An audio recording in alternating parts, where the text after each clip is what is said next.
So, ladies and gentlemen, welcome to the Sex and Suicide podcast. We are here on Wednesday evening for our Woman Crush Wednesday. Our Woman Crush of the week is Nicolle Stevenson. Do you want to say hello? Hello. Thank you for joining us, Nicolle. You're welcome. We has, as usual, Vinny Chase as well, our tech master, and little Miss Chris is here again. Hi. What a pleasure. And we also have a guest over here that prefers to remain off camera. So he's a support system for Nicolle. But he's cute, I promise. He is cute. Very handsome man. So, Nicolle, we met at a charity function back in October. We did. It was a ladies' night out, and you were a fantastic host of that event. Thank you. And you were kind of put in contact with me through my business partner at Final Rose Entertainment. And Matt said you had an incredible story to share. So now that you've come here, we've gone over a little bit of your story, but let's go back in time to sort of when this all started to happen and when you started to feel the emotions that you did. Okay. So let's start it kind of from the beginning. All right. Well, I was born in 1980. No, I'm Okay. just kidding. I had some major life changes. Okay. We'll just leave it at that. And I also suffered a concussion in the summer. Okay. And just between the two, it just seemed to be a little bit more than I could handle. And it kind of felt like I was slowly falling into this fog. Okay.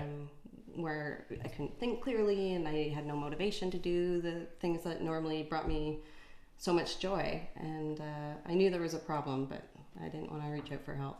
Okay, so this was a deep depression you kind of slipped into. I did, yeah. Okay, and we're kind of taking this right off the top into your story because I know that it has a happy ending. So let's get through the experience. Okay.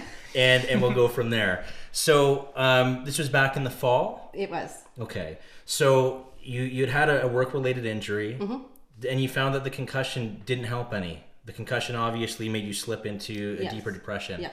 So head injuries do cause depression then? They do. I can. Okay. And then what happened? Tell me sort of what happened this fall for you. Okay. You want me to go into the big day? Go into the big day All right. and what led up to it. Okay. So I had been dealing with somebody who was bullying me, belittling me. How so? Just constant phone calls and text messages and, you're unworthy and useless and, those types of things. Okay. Somebody that was just trying to bring me down because they were feeling down. Was this someone that was close to you at one point in time? Yes. Okay. Very. So I woke up the morning of October 18th and I was feeling very down. And I decided I was going to sit in my car. I got a coffee, sat in my car, and I started flipping through pictures on my phone because that makes me happy. Pictures of my kids and, Sure. those happy times. Yeah. But in my pictures, I also had a lot of screenshots of conversations that I'd had with this one person. Okay. And obviously that made me feel worse. Right. So I went to a place that I knew I would be alone and nobody would find me for a while, and decided that I would attempt to take my life. Okay. So you're feeling obviously really blue that day and felt like, what was the feeling? What made you feel that this was no longer a place you wanted to be? The feeling of hopelessness, uselessness, that there was nothing else to look forward to, that it was never going to get better. There was no future. And I couldn't think of another way to be happy. And so this was the easiest solution for me. Okay. So on that day, when you felt like there was no way out, what did you do? Tell me your steps in the process. Okay. I know this is hard, but I kind of want. I can do it. It's good. It's therapeutic. Sure, that's what this is all for. I need to heal me, right? 100%. So I went to this place where I knew I would be alone for a long time, and had a few beers, and then drank several ounces of whiskey. Took all the prescription pills that I had on hand, as well as several others. So they believe there was over 200 pills that I took in, and drank half a bottle of Nicolle. Wow. That's incredible. All within about an hour and a half. Within an hour and a half, Yeah. you did all of this. And then what happened? Well, I had a bath. And then What was your thought process behind that, Matt?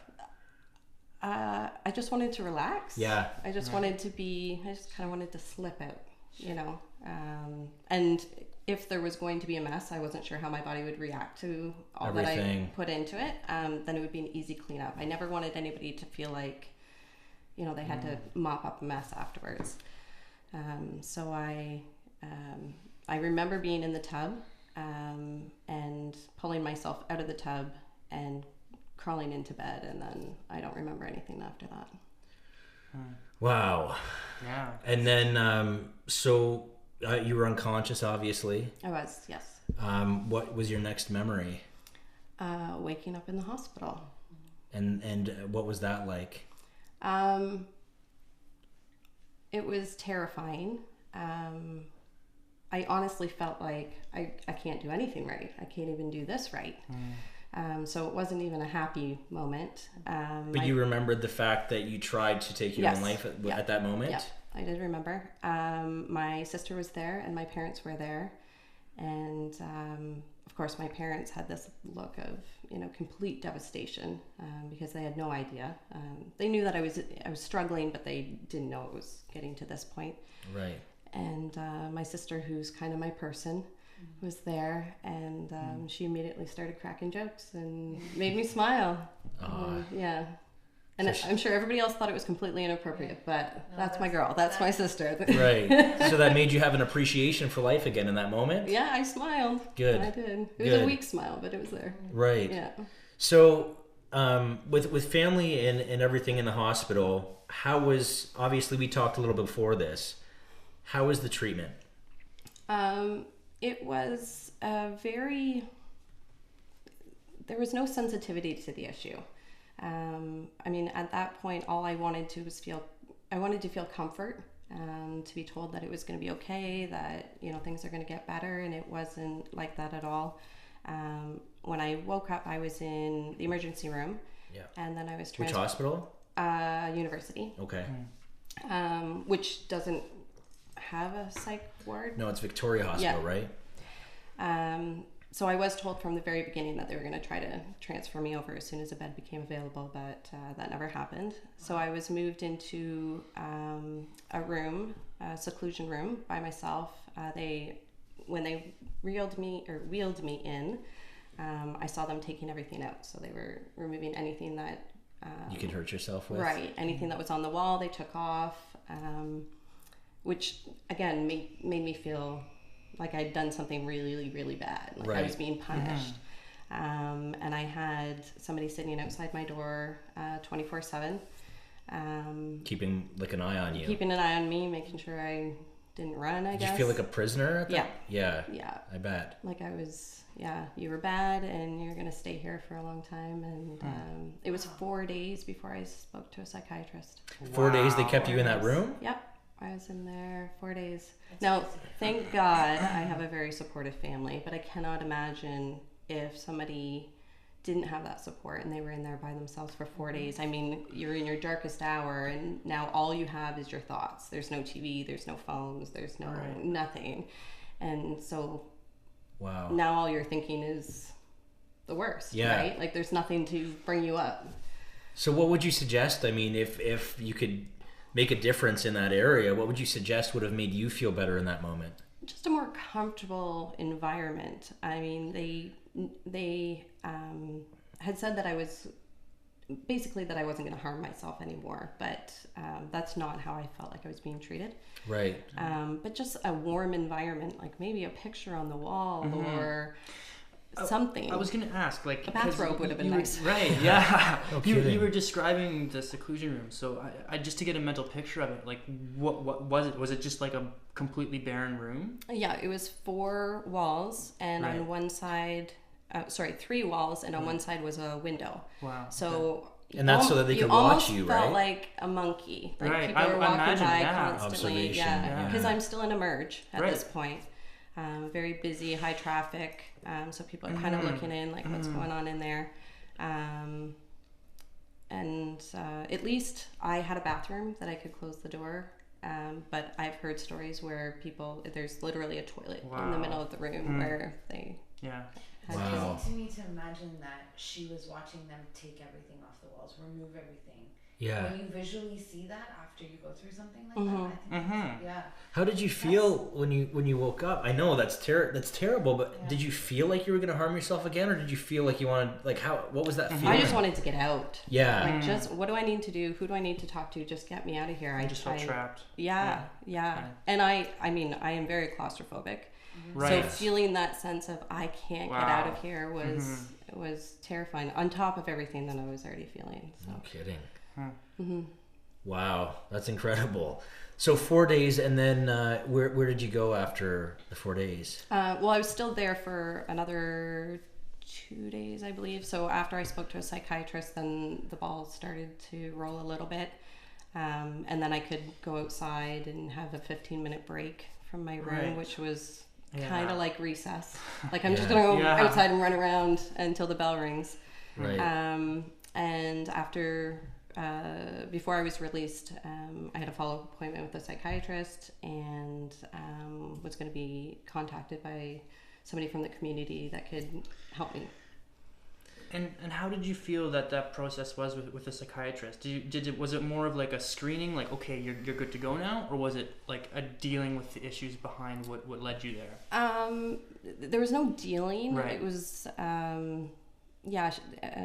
the psychiatrist that I spoke to at the hospital basically wanted to find out what the causes were. Right. Like, why are you feeling this way? But it wasn't like a therapy. Like, like how can we fix this and make sure it's not going to happen again? And even the follow-up appointment with the psychiatrist was kind of the same thing. Like, more diagnosis than how can we treat this. So did you feel it was something that was like worthwhile for you? Like, did you feel like you benefited from it, or was it more of a just, okay, like, I have to kind of pass this test to get out of here? Yes. Right. Okay. Yeah. Wow. Yeah. I need to say the right thing so she doesn't keep me any longer. Right. Yeah, I get that. Yeah. So it wasn't even really treatment. You were just focused on what you can say to get home. That's what I was focused on. Yeah. I wonder if they even know that. Like, people are probably just going to say what they need to say to get out of here. I'm sure that they do. So why is it that it took 4 days for a psychiatrist to be able to see you? Is it just a matter of resources? Is it So initially, because they wanted to transfer me to LHSC, that's where the treatment is, and apparently more comfortable beds. I don't know. I haven't been there, but that was what they wanted to do. They wanted to transfer me, but they just said, there's nothing available. I'm sorry, we're gonna have to wait another day. Right. We'll come back to you. And really, I had to ask. Like, is there something happening? Am I gonna talk to somebody? Yeah. It's a lot of responsibility to place on someone who just no went through what you went through. And even, I mentioned this when I was on CTV last week, even to ask for a shower, because I literally came in and I was covered in my own vomit. Like, I had vomited in the bathtub and I was gross, and even if I hadn't, it had been 2 days since I had a shower. And to even ask for that, everybody was looking around thinking, okay, how do we handle this situation? Where does she go? Who goes with her? So I had to go up to, the 6th floor from the 1st floor to find a shower. And So you didn't even know that? No. They didn't even have any of it really figured out? No. This can't be the first time that they've dealt with something like that. But somebody wanted a shower, I'd hope not. Yeah, I guess so, right? The whole place just reeks. Yeah. Yeah. So, Nicolle, you're a very successful woman, right? I mean, we were just talking about this organization that you're a leader of, right? Mm-hmm. Can we talk about that for a minute? You want to talk to the Mamas in Business group? Well, let's talk about everything that it is that you're a part of, because I just want... How much time do we have? you got a full hour here, so you just go as long as you want. But I really want people to be able to see that, you were just looking from the outside in, it probably looked like you were in a pretty good spot, right? Mm-hmm. So this can happen to anyone. This doesn't, there's no prejudice with mental illness, right? Mm-hmm. So can you tell us a bit about sort of your background and let's go from there. So first of all, I'm a mother of 3. Okay. So you kind of expect that a mom would never do that, Sure. She would put her children first and all that. Did anyone ever ask you, like, how could you with your... Did people say shitty things like that? Yeah. So how do you respond to things like that? I mean, in that moment, you're not thinking clearly. Right. I mean, you just want the pain to go away, right? And that was the only way I could see the pain going away. And then I started telling myself that the children would be better off without me.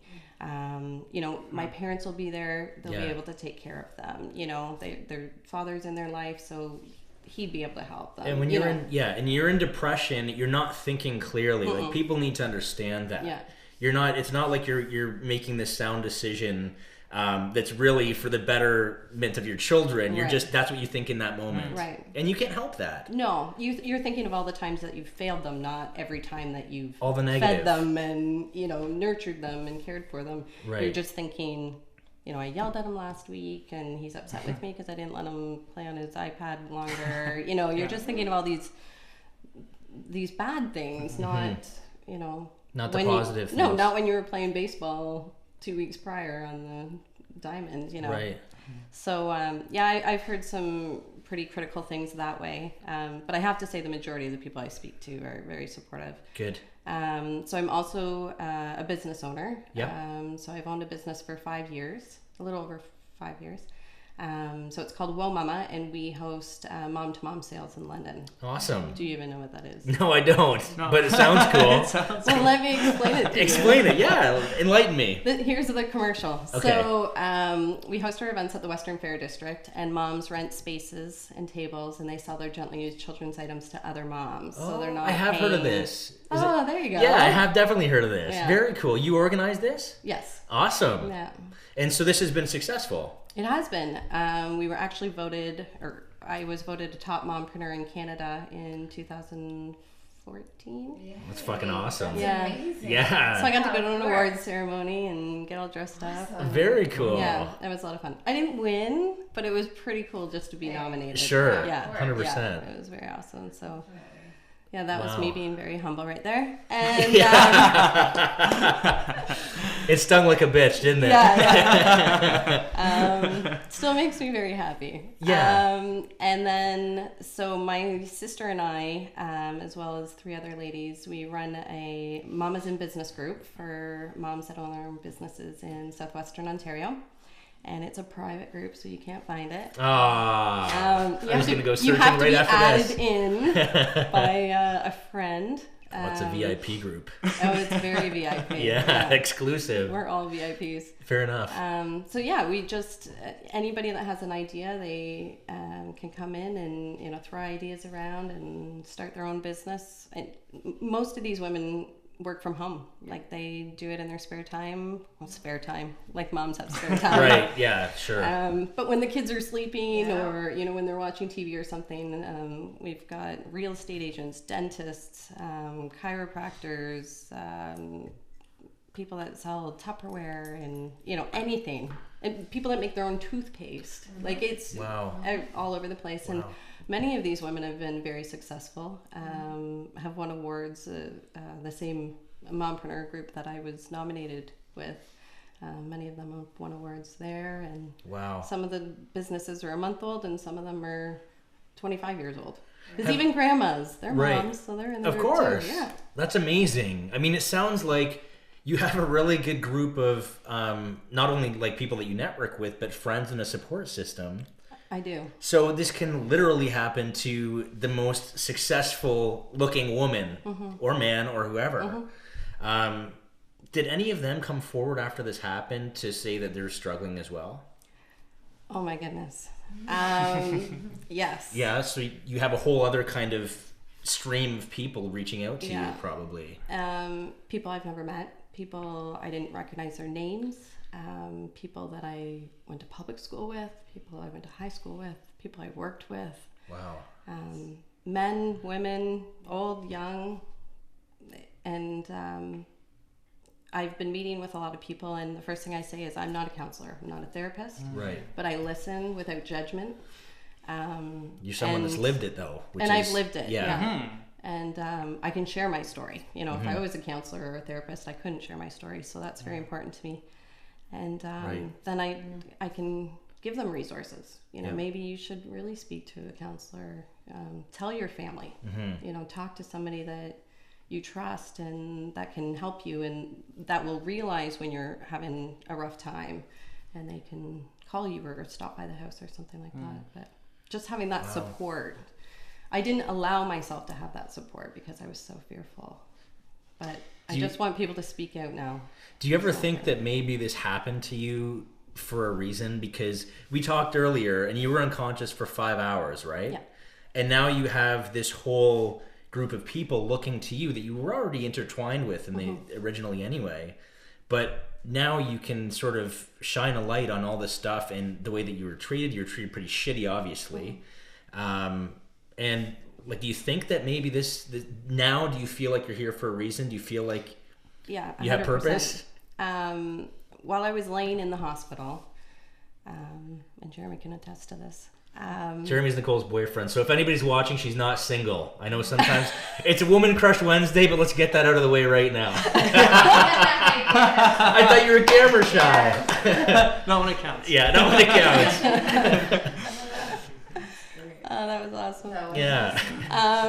You don't know how big that was for him to put his face in there. Good for you. Well, you're inspiring people, there you right? go. Every day. Yeah. So you were sitting in the bed. So I had a lot of time to think, and I thought, if I go through this and I can't help somebody else, then it's all for nothing. So while I was laying there, I was envisioning how I could help. You know, public speaking's been something I've done for years, and supporting people, but I thought this could be, a different avenue that I could do that. And so I started envisioning. They always say envision what you want and you'll get it. So I started, picturing myself speaking in front of a group of people for this purpose. Talking to people one-on-one. It was just, I wanted to host conferences, like just stuff about educating. Even when I was in the hospital, I didn't know anything about mental health, really. I mean, I knew my story, but I didn't know anybody else was really going through it. Because I didn't tell anybody. So. Yeah. Do you think there's a lot of people that are ashamed and don't tell people? Oh, 100%. Yeah. Oh, yeah. And a lot of the people that I talk to say, you're the first person I've told. And I'm thinking, I haven't seen you since I was 15 years old, But there's that, you've kind of come out, so I feel that there's that level of trust. Sure. Like no judgment. So can I ask, why was it that you didn't tell anyone? Was it the feeling of shame, or was it you were scared of that people were just gonna not be like, oh, okay, what you're feeling down, just not take it seriously? You're just having a bad day. Yeah, because I feel like there's a lot of people like that who just don't get it. Right. Yeah. There was a lot of things. There was many reasons why I didn't speak out. One, I was going through a separation. Right. I thought I'm going to lose my kids. Right. Okay. Yes. That's a big one. Like, can that be used against me? Right. That's a big one. I can understand that completely. Absolutely. I didn't want to be on medication because I've always had this anti-medication. I never wanted to take Advil or Tylenol or anything. So what if I'm going to get addicted or stuck on a drug for the rest of my life? You have anxiety as well, right? Yes. Isn't it funny how the people with anxiety are afraid to take the medication that could help them? I mean, that's okay, because I'm with you. I don't take medication either, and I also have anxiety issues, which lead to depression at times as well. So I obviously have never done a suicide attempt, but I've been in dark places as well. So, and I prefer to take a natural approach. So what did you do? What are some of the natural approaches that you took to get into a better place? Then? Well, yeah, I mean, if you didn't take medication, what helped get you out of that funk? I really didn't know what to do. Really? No. Well, what did you do? I watched Netflix sometimes. So you just kind of waited for it to pass? Yeah. I didn't really know there was coping skills. I didn't know there was tools that could help me. Since I've learned a lot, but I watched baseball. Obviously, I'm a big baseball fan. Yeah, but that's inspiring in itself, because even people that don't have the coping tools, the message there is that as long as you're just patient, it'll pass, right? Somewhat. Sort of. Some days. I know. Yeah. I know that it comes and goes, right? Yeah. But sometimes it's days, sometimes it's hours. I mean, it varies. It depends on the individual as well. Yeah, and you don't even know what triggers it sometimes. Yeah, I was just gonna say that. Yeah. It's read weird. Your mind. We're like this.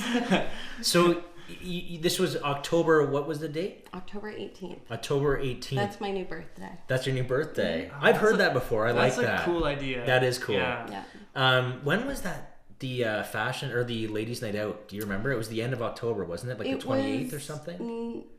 Or am I wrong? November, middle of November. So it was about a month after. Yeah, give or take. Okay, so just so everyone is aware, Nicolle was the host a month after she tried to, I don't like to say commit suicide. Did they tell you about this in mental health first aid? Yeah, Okay. I don't like using that term. So we don't say commit suicide anymore because you commit crimes. You don't want people to feel like they're, like you did. I did feel like I had committed a crime, yeah. So we say that maybe it was an attempt or whatever, but you try not to say the word commit because it's criminally intertwined.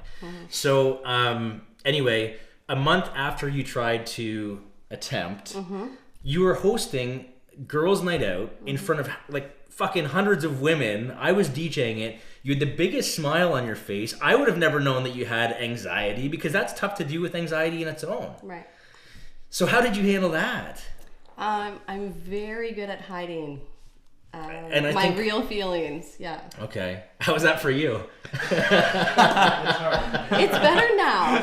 Yeah. It's much better now. Yeah. Now if I'm having a bad day, I just say I'm having a bad day and this is what's wrong and this is what's happened and So you're more open and honest with the yeah. communication. oh yeah. Okay. Yeah. That's amazing. Good for you. Yeah. Well, I just never want to get back to that, right? The hiding was hard. I mean, I used to say fake it till you make it. Yeah. I like that was my line. Yeah. I think that's a lot of people's line. But I mean, maybe there's a time and a place for faking it until you make it, but no, I faked it a lot. Well, you're an entrepreneur, right? And a lot of entrepreneurs in the business world will fake it until they make it. Yeah. So maybe that's where you kind of learned that habit. So what, and you said that you decided not to come out with it until January because of potentially you had to look into whether or not it would affect the separation and things like that? Well, when I came out. Okay. When I was honest. Mental illness, out of the closet with mental illness. Right. Yeah. Yeah, nothing else, Mom. Yeah. Not that there's anything wrong with that. No, there's nothing wrong with it. I just won't give you anything else to deal with today. Not that there's anything wrong with that. That was a good Seinfeld. Yeah, I know. That's They what were all used to good do. Seinfeld. Yeah, they were all good. You're right. It's You're like a absolutely Friends right. episode. There's never a bad Friends episode. No. You're with me on that one? Okay. Yep. What were you talking about? We were talking. When I came out. Yeah. So it was more of when I was comfortable. I mean, it was still hard. I felt like I was naked in front of a room full of people when I came out. Yeah. But it was when I was comfortable with, my diagnosis and how I was feeling and who I am, who I was. Do you agree with the diagnosis you received? No. You don't? No. What diagnosis did you receive, if you don't mind me asking? I was told I was depressed. Okay. And had episodes of anxiety. And what do you feel that is proper to be labeled with? This might surprise people, but I actually think it's worse. I think it's manic depressive. You think manic depressive? Yeah, which if you don't know what that is, it's like super high highs and really low lows, and there's really nothing in the middle. Yeah, no, yeah. I do know that. I was telling the people at home. Yeah, okay, people at home. Yeah, there you go. So that's what you feel you have. So Mental health 101. And you've got a pretty strong gentleman here that's obviously loves you very much to be able to take that on, because it can be at times challenging, right? Absolutely, yeah. I know you don't want to talk, but yeah, I'll leave you out of this. But anyways, has he been, obviously he's been a great support for you. Incredible. So you guys, you know what, we'll get into the relationship in a minute, but with the January, was it like a resolution, or you said you were comfortable? Did you decide like this year I'm gonna just make a difference? Was that kind of on your mind? No. Just a few days before, I'd had a conversation with somebody that had been and continues to be very open and honest about their mental health, and I thought I should do that. Sure. I should just be honest, and then I can start helping people. Yeah. Because until then, who am I to give anybody advice, right? See, that's fucking amazing, because it really is, though, because it was one person doing what you're doing now that got the ball rolling. So obviously, who knows what can happen. Right. Fucking amazing. I love it. And I think it's a really exciting time, because mental health, there's obviously still a stigma attached. There's still a long way to go, but we've also come a long way with it. I mean, I agree. More and more people are talking about it, understanding depression a little more. It's not just like, oh, deal with it. or people thinking you're lazy or whatever, Mm-hmm. right? It's actually people are starting to understand it a little more. Yeah, I agree. Which is great. It's an exciting time. So let's get into the relationship a little bit. Hang on. Oh, here we go. I thought it would be the wine, but Okay. okay. Ready? So you guys started dating in the summer, correct? Yes. Okay. So I mean, obviously, did you understand what you were kind of going into before? What are you getting into? Yeah, well, kind of. I mean, Yeah. did you tell him about? Were you open with Jeremy about the? I didn't mental have health? any issues then. No. It was it all came in really, really fast. So this was after- your first bout of everything? Yeah. Really? Now I had some of the baby blues, postpartum depression Yeah. after one of my 3 children, but it really wasn't that bad. You know, Right. like I never went to the doctor or anything. I knew what it was. I understood it. There's some mental health issues in my family, so I could recognize it. Right.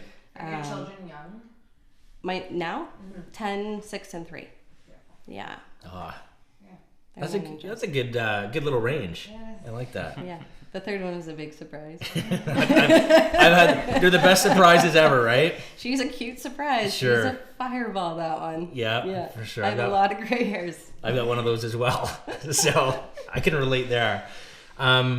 Okay, so you guys had started dating and you didn't even know, so it was impossible for you to know. Right. Do you mind just kind of saying how you feel about it now, or like? She's come a long ways. Like it basically did start. I noticed stuff happening back in the beginning of August. Yeah. Just with the person that was treating her poorly and just other things that were kind of surrounding her, and then concussion, falling, fainting. Yeah. Like that kind of just sparked everything. Mm-hmm. And the not being able to work, like not feeling productive, Right. was a huge, Yeah. part of the depression. Sure. Like, what am I getting up for today? Yeah. That's not a good I didn't mean feeling. to cut you off, darling. No. I do like to talk. Fair enough. Yeah, and when I Touche. met her, I always just elaborating kind of on the working part. Like she always Was on the go. was always on the go, Mhm. and when she couldn't do that just basically started really shutting her down. Right. And then just things snowballed, and she tried to keep herself busy to keep her mind off things. And like obviously, I didn't know it then, Right. but she just kept herself busy and all the time. And Mm-hmm. it was just that moment that Do she you, just didn't want it anymore. do you mind if I mention that he was the one that kind of? Can I? I don't mind. Do you mind if I? No, okay. So Jeremy, Nicole's boyfriend, was the one that found her after she'd been unconscious for 5 hours. What was going through your mind? How are you feeling at this time? Well, I wasn't supposed to be there Yeah. because I was obviously working, and it just felt that I needed to go home. And when I got there, and after seeing what was going on in the house, like the puppy making a mess, and something just didn't seem right. Right. And I went to go look for Nicolle, and I found her at first sleeping in the bed. Right. And I just thought, okay, she's just having a nap. I didn't really go in there and try to wake her. Which is probably unusual for Nicole, right? Well, Or No, not at No. that point. No? I was Okay. sleeping lots. okay. Yeah. So it was starting to spiral. Yeah. Okay. yeah. So then after a few minutes, I went and checked on her again, and that's when I really went into the room and noticed that there was lots of pills that she'd taken, and she decided to lay them out nice and neatly. Yeah. My So- OCD. Your But, OCD. yeah, I was at that moment. I was scared. Yeah. I was very scared. Several reasons. Her health, her Yeah. kids. Yeah. Um, Everything was going through your mind at once, it's probably. just like everything snowballed, and so I called emergency right away. Yeah. And after I got off the phone with them, I called her parents. And at first, like when she was getting looked at, when the paramedics were there and getting loaded up and taken to the hospital, I just kind of started shutting down myself Yeah. No kidding. because I didn't know how to react. I was in shock. Sure. I was scared, and I didn't even go to the hospital right away. Yeah. I look back now and I wish I did. Yeah. But, Did you just need sort of time to kind of... Well, there was people coming over. Like, we had other people show up at the door, and I had to do statements and all that stuff. Fuck. Yeah. There was a lot going on. And Yeah. I have kids of my own, and Yep. they were to come over that night too. So I was kind of put in a very tough spot, but I was really concerned about Nicolle. Absolutely. She was my priority at the time. I knew at the time that her family was there, Yeah. so I knew that she at least had somebody. I did go up there later though, and Sure. she was awake, and she smiled when I walked in the room. So What was that like? What were you feeling at that? Just a big relief, or? I wanted to give her a big huge kiss. Yeah. And I was tearing up. It was There were a lot emotional. of tears. Yeah. It was very emotional, and I was just thankful that I was there. No kidding. That I Yeah. showed up when I did, and kept her here, because that's a big relief on my shoulders. It's crazy. So this was really out of the blue for you. Like, you weren't supposed to be there. You just felt something was off. Yeah. Intuition. Like, fuck. I know. Listen to it. Yeah, no kidding. Listen. And it was the first week at his new job. Yeah. So to Oh, even boy. say, like, I need to go home, that, like, first week Yeah. of your new job. To be really Wow. specific, it was day 2. Wow. Yeah. Day Oh, 2? wow. So did you feel it in your stomach? What was the feeling? It was a gut reaction. Yeah. There's something that I just needed to be home. Yeah. That's wild. So Yeah. And I wasn't supposed to be there. You didn't know that I was there. I No. had no idea. I had talked to Nicolle first thing in the morning, and that was the last I heard from her. And I went home because I wanted to let our dog out, Yeah. and I saw her car there, and I'm like, okay, she's there, perfect. Yep. Dog's taken care of. I went in, and I'm so glad that I went in. Did you think about just continuing to drive as soon as you saw her car there? No, you were gonna go in regardless? Yeah. Whew. Yeah. Man, that's wild how that all. So obviously, like, you two, I mean, you're pretty well connected for you to be feeling something like that. I mean, that's pretty incredible. And you guys have only been dating a short period of time. Yes. Amazing. Well, I'm glad that this story has a happy ending right now, right? So, what are you guys like? What's the future look like for you guys? You're making a big difference. You're still around for a reason. You're a great support. So, what's the plan? I mean, do you have one, or are we just kind of winging it? As an entrepreneur, there's always a million things going through your head at Sure. all times. Sure. I mean, the people that I support typically in business are moms. Yeah. I mean, that's the people that I've connected with for years and years and built relationships with. So I think that's why I want to focus is supporting moms that struggle with mental illness. Yeah. Because the percentage for moms is even higher than the average Canadian. So Do you think that's due to the postpartum? postpartum, that feeling of you're never good enough. We're always comparing ourselves to Pinterest or the Right. other people that are taking perfect selfies on Facebook, and there's that image of So it doesn't stop. It's who's not the just cleaver lady? who's the what? Cleaver? The cleaver. Who's the mom? All these perfect moms on TV. Right. Yeah, The they- like the Brady Bunch. Yeah, sure, Brady Bunch. Sure, Yeah, whatever. We'll go with that. You're talking about older. Yeah. Anyway, go ahead. I was thinking the Beav. The Beav. His mom, I don't Beaver. Leave It to Beaver. Leave it to Beaver. Yeah. Okay. Okay. I don't know his mom's name though. All right. I didn't really watch I that don't show. know. I know what you mean though. Okay. Yeah. Thank I you. get what you're saying. But this is an important message because a lot of the times we think about the younger women comparing themselves on social media into Instagram, but this is continuing as a mom as well. Yeah. And then it's not even, I mean, when you're younger, just speaking from my own experience, it's how you look, right? Right. You're always worried about, am I skinnier than her? Am I pretty? Am I- Right. yeah. Yeah. And when you're a mom, I mean, you feel like you have to keep that up, but on top of it, you're trying to keep your husband happy, your kids happy. I mean, you literally have to keep these kids alive. Like, Yeah. that's your job every day is to Yeah. keep these kids alive. It's a big job. It's a big responsibility. Yeah. And Well, for then a lot to of make women. it look effortless, you know, Yeah. so many women make it look easy, Yeah. and it's not. No, I don't. I know that Yeah. for sure. For sure. I think that being a mom is the most difficult job in the world. My dad always told me that, you know, he's a surgeon. He used to say, you know, my job's a piece of cake compared to your mom's. And my mom had, you know, myself, which was enough. Yeah, believe I me. think that would be enough. Yeah, but she also had. I only met three- you an hour ago.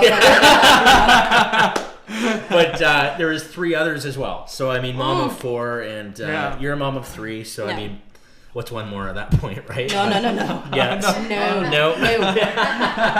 Well, technically there's 5 because he has 2 and I have 3, yeah. so that, that's fine. He's got a big We're family. our own Yeah, Brady they Bunch. all fit in between her. They do. No They kidding. They love each other. They get along well. No kidding. Oh, So, no plans of any kids in the future between you two? You I'm just... fixed. Okay, all right. Well, let's just get that out there right now then. Perfect. No condoms then. All I right. had a C-section the last time, and I said, while you're in there, just take care of this, make sure it doesn't happen again. Wow. Well, that's one way to do it. Sure. Yeah. I thought it was the best way to do It is. it. I don't know, but I agree with you. If that's what you feel, I agree with you. So that sounds like a pretty big adventure that you're about to embark on. I mean, this is fairly new to you. You're going to take on the responsibility of not only being this entrepreneur in different areas, but also being a huge advocate for mental health for moms of all situations, I guess, right? That's my goal. So do you have an idea of what you want to, like, web page or anything, or is this just kind of in the works right now? It's in the works, but there's a lot. There's a lot up there. There's a lot. The wheels are turning. Oh yeah. Fair enough. Yeah. Fair enough. So, what would be the message? Like, everything that you've learned from this, what would be your message to anyone else that's kind of, even with a head injury, anyone that's kind of maybe starting to go down the path of feeling like they want to take those pills, or they want it whatever way they want to end their life? Do you have a message for those people thinking of doing something like that? Just talk about it. Talk to somebody. I literally wouldn't tell anybody. Do you think that would have helped you if you had Yes. Yeah. Yeah. So if you didn't have to keep it in and you talked about, hey, and I've done some mental health training as well, so I don't know if you've done Safe Talk yet, but No, but I've heard it's great. yeah, so that's where I'll tell you a little bit about it. So when it comes to suicide, people are always afraid to, like, if you were down, for instance, and maybe you wanted to talk about it, if I felt that, I wouldn't want to say suicide. This was our old way of thinking, Right. because we think that maybe that would give you the idea, Right. right? Yeah. Which like is they're not already thinking right, about it. which is a yeah. huge fucking myth. Everybody that's watching. So, like, what, it would trigger you? Is that Yeah, what you're saying? you Yeah, don't wanna- like, So- oh, I never thought Yeah, about that. right? That's Right. what I should do. Yeah, no. But what actually happens is when you start the conversation and say, Right. "Are you thinking about suicide?" and allow them to talk about it, usually that's Right. all you need. Yeah. And so that would have helped you if someone said, you know, it came up and actually discussed that. Would you have admitted that maybe you were thinking that way? Even if I didn't the first time, it would have probably started, you know, the thought in my head that, you know, that maybe the next time Yeah. that somebody mentioned it, I go, yeah, actually, Yeah. yeah, there's a problem. Really? Yeah. So everything that we're doing, all that we're talking about, it's as simple as that. Just talk. In talk most cases. talk to somebody you love and you care about, or that cares about you, or even like so many people that really don't even know me, but talk to somebody maybe that's been through it, and then get some professional help. So for anybody watching, are you available to, if anybody's thinking along those lines, especially obviously women or moms, are you okay with them reaching out to you? Absolutely, 100%. Okay, awesome. As well, I mean, we're here if you want to reach out to us as well. If you're if you're male or whoever, we're here as well. So I don't discriminate. Yeah, there you go. Well, we can tag team anyone that wants to to reach out. Well, I think that's amazing. Do you think that the person that you would have felt most comfortable with would have been your sister talking about this issue? Possibly. I never really thought about that. Yeah, because you said she's your person. I'm just she wondering. is my person. She's definitely my person. Usually my dancing person. We dance a lot. Okay. But yeah, no, my sister, Jeremy, if I had been open and honest with him. Yeah. My parents are, great. Yeah. Yeah. Like, They understand? I'm daddy's girl. Yeah. Oh, yeah. How did they feel when they first, had the discussion? Were they just glad that you're okay, or did they understand? Because a lot of parents have a tough time understanding. I think they did. I think they really did. I'll tell you, while I was in the hospital, my dad stayed every single night with me in the hospital. He literally sat and slept in a chair. Really? Probably no more comfortable than this. Yeah. Wow. Yeah, so my daddy loves me. Wow. Yeah. But again, had I not had that, what... How Right. do people handle it that they don't have that support? Yeah. And that's a big concern for you. Yes. Yeah. It's a huge... It's not having... Especially when you're in that seclusion room. Yeah. To sit there by yourself for 4 to 7 days. I just... if you didn't feel like ending things on your way in, you would probably feel like that on your way out. Right. And there are people like that who It's have so absolutely counterproductive. no one. Yeah. Yeah. Yeah. So, who do you go talk to after you get out if you have nobody in the city? I've heard some pretty gnarly stories about Victoria Hospital, which is prepared for that stuff. Yeah. Well, It's Parkwood... supposed to be. Parkwood across the street is a newer, more equipped facility for mental health. Okay. For long-term. Long-term, yeah. for long-term. I think Vic is for emergency sort of situations and kind of sorting out what the issue is and then deciding placement. And actually, I was on my way to... You told me this. They were going to take me to Victoria, and then because of my... The severity, physically, they decided to take me to UH because it was closer, so... Yeah. So time was of the essence, obviously. Mm-hmm. Fuck. I can't believe 5 hours. I'm still astonished by that time. Yeah, Well, and it was another couple hours when I got to the hospital before I came. That's to, crazy. Yeah. Wow. And it was very slow, apparently, that I was I opened my eyes and I closed them. And I just remember how bright the lights were. Sure. Kind of like this, actually. Yeah. Our spotlights. Hopefully they're not triggering you in any way. That's not what they're there for. So the other thing I wanted to ask you about was these conditions that you were obviously really uncomfortable with. Is this going to be maybe another mission for you to try? You're going to be obviously looking to moms that might be facing depression or mental illness. What about the conditions of the hospital? Have you thought about trying to take that on as well? Yes, so... Because you seem like you you seem like you do it all. Am I getting fired up? It was just, to me, it was despicable. It just, we have to be able to do better than that, you know? 7% of the money for healthcare is given to mental health. But we already know that 1 in 3 Canadians will suffer from a mental health 33%. disorder. Yeah. Yeah. It's a big chunk. So 7% compared to 33 right. is a big So difference. why are we taking only 7% when a broken leg? I get we need to fix it, but how is that compared to somebody who's absolutely But I guess what attempting... struck me about your story was that the conditions you described. I mean, it seems so medical and clinical. Yes. Right? It seems like they're Sterile. treating you, as if you went in for a broken leg.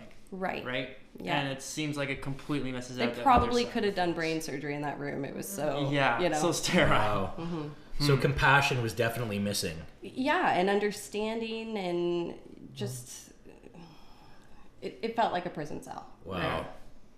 A prison cell that my dad was sleeping in, which was great. Yeah, But yeah. They don't allow that in prison, I don't No. think. So you have, Can I call my one other. Yeah. I wonder how many people in prison would actually call their parents to come in and hang out with them. Yeah, you probably get made fun of. You probably- your dad came in today. I don't think you just get made fun of in prison, but anyway. Probably. There'd be more. Yeah. That's a different episode. Absolutely. We'll do that another day. Well, I think that what you're doing is fantastic. Thank you.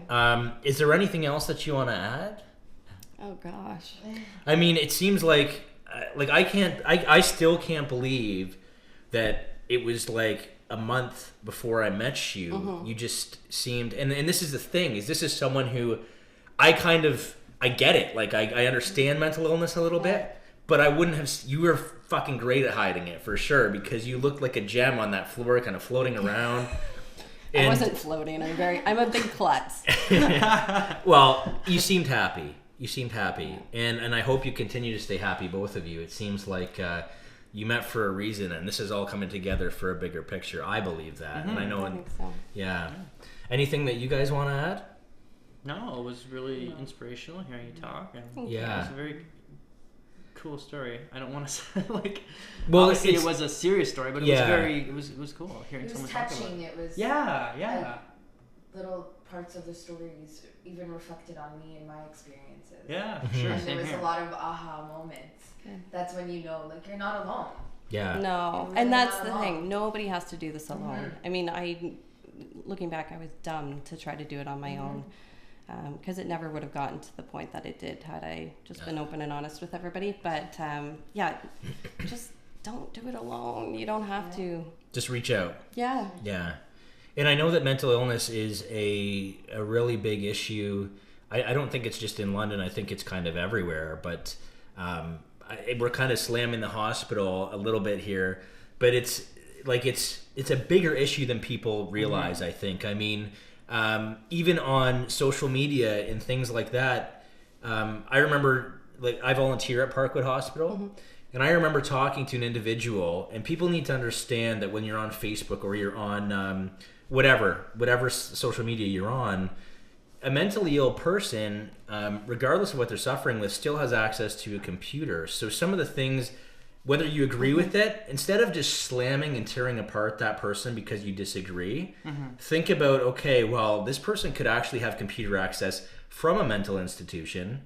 And I know when I was talking to this guy, he was, for some reason, whatever reason, obsessed with the CBC website, and he just wanted them to acknowledge one of his posts. That's it. So he wrote something about cocks and pussy or something to get attention, and he got ripped apart, and it was all he could focus on was the negativity that was drawn in. And this guy, it ruined his, like, if he wasn't in the hospital, he probably would have ended up in a very similar situation. Right. So just be compassionate to the fact that if you don't know someone, everyone's going through shit, and you just be kind, because even if someone's saying something that sounds fucking stupid, you have no idea what's going on in their mind. So true. yeah. So anyway, I think if there's nothing else, I think we'll end there tonight. But I really appreciate you coming in and sharing your story. Thank you. Thanks for having me. You're very welcome. So ladies and gentlemen, Nicolle Stevenson, give her a round of applause for that story. And Jeremy, who became a little less shy of the camera halfway through. So thank you for that. It's all the Okay, guys. caffeine. Well, that's it for tonight. We will see you potentially next week. This has been a pretty heavy week, so I might take some self-care time next week and, go to the gym and kind of take care of me for a little bit. We'll see. But depending on how we feel, we might be back. Definitely not for the Sunday Night Sex Show, but potentially for Mental Health and Motivational Monday. We'll see. But thank you for coming in, and thanks for being with us, guys. Okay. Awesome. Take care.